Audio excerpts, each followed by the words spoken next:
I wonder why. Wonder. I wonder the possibilities.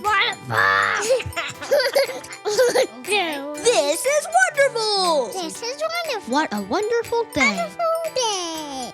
Welcome to Wonderful Stories. Hello, everyone. Are you ready for part 2 of Eli's Adventures? If you haven't heard Eli's Adventures Part 1, please go back and check that out because we are going to pick up right where we left off. Don't forget to share the story with a friend. It's time for a story. Let's go.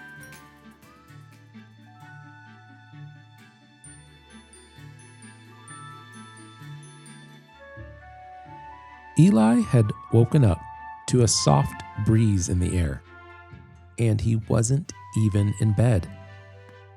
He looked around, and nothing was familiar. Trees surrounded him, and just a little ways off in the distance was a field of tall, green grass bending over ever so gently in surrender to the wind. Eli was shocked, confused, and at the same time, a little excited as to what had just happened. Trying to take everything in and still a bit drowsy, he saw something off in the distance, prowling through the tall grass. It was close, and within seconds, a huge tiger leaped up into the air, tackling Eli to the ground and licking him all over his face. CJ! He couldn't believe it. His cuddly companion had somehow come to life. After a few good laughs, Eli climbed to his feet, patting his gigantic buddy on the head, and they both looked around, trying to understand where they were and how this had happened. Moments ago, he was dozing off to sleep, but here he was, standing at the edge of the woods in a field next to a full-grown and live version of his little bedtime friend. As Eli tried contemplating what had just happened, he became distracted by a low, deep, and loud hum sound. The long, loud sound echoed all around them, and the ground began rumbling. There was a pause, then it happened again. A pause, then again. CJ, being a protective tiger, jumped out farther into the field to get a better look. Eli was close behind. As they reached the top of a hill, just a little ways through the grass, their mouths dropped in disbelief at what they saw.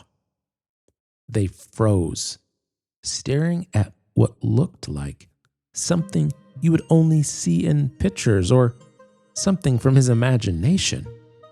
But this was no picture book or poster. He also knew this was way bigger than even his imagination, and that's saying a lot. Eli continued to look across the largest open field he had ever seen, and it was filled with mighty, ginormous, long-necked sauropods.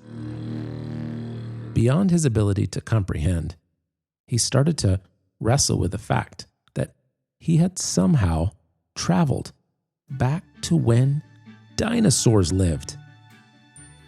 He shook his head to see if this was just a dream, but this was as real as anything. All of a sudden, one of the apatosaurs closest to them lifted its enormously long neck up and made direct contact with Eli. His heart started racing as he looked to CJ, who seemed to have frozen in place as well. They both took a step backward, then another, At any moment, Eli was about to turn and run to the woods behind them, but his next step backward changed things. As soon as he lifted his leg and bent his knee to take another step back, he tripped on something hard and collapsed to the ground into the tall, soft grass. Eli looked over at what he had tripped on, and to his surprise, there was a small, square box, similar to the one that his map had been in, that he got for his birthday. Sure enough, as he got a little closer and reached for the box, he saw a lock with a familiar dull engraving on it. The letter L. Eli paused, reached into his pocket, and found the key his dad had given him. Somehow, it was right there with him. Wasting no time, he fidgeted the key into the lock until it popped, then proceeded to open the box. This time, there wasn't a map, but something much smaller than he was expecting. A wristwatch sat in the box. Eli turned his head sideways and looked at it, puzzled. He pulled the watch closer and saw there was an engraving on the back, which said, "Bravery is simply fear that's been transformed." At the bottom of the box, under the watch, was a note that said, "No matter how it feels, you're not alone." For a moment, he felt like his dad was right there with him, and everything felt better. He strapped the watch around his wrist and stood up, nervous, but a little more confident than before. Eli took a breath and then a step forward into the field. He began recounting all the dino facts he could remember and recalled these type of dinosaurs were herbivores. That made him feel much better, and he continued on. CJ also sized up the situation and didn't seem to feel threatened, as the largest living thing they had ever seen took one monstrous step forward, almost causing them to lose balance as the earth shook. Even though Eli's heart was pounding and every inch of him wanted to run, there was something telling him it was okay. Feeling the watch on his wrist, he said out loud, "Bravery is simply fear that's been transformed." The magnificent beast took another earth-shattering step forward, then another, and one more. Eli continued slowly moving forward.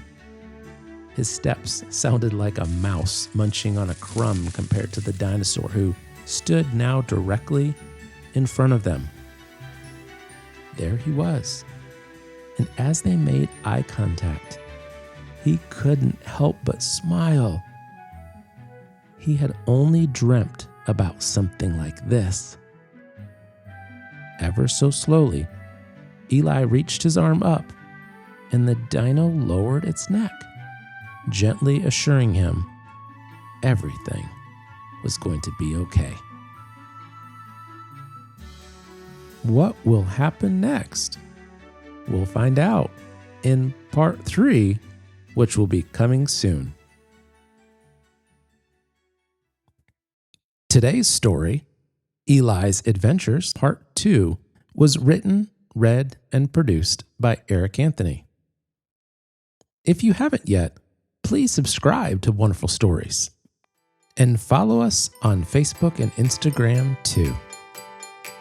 Thanks for joining us. Please give us a 5-star and a review. Be on the lookout for more coming soon. Until next time. Be full of wonder. Be wonderful.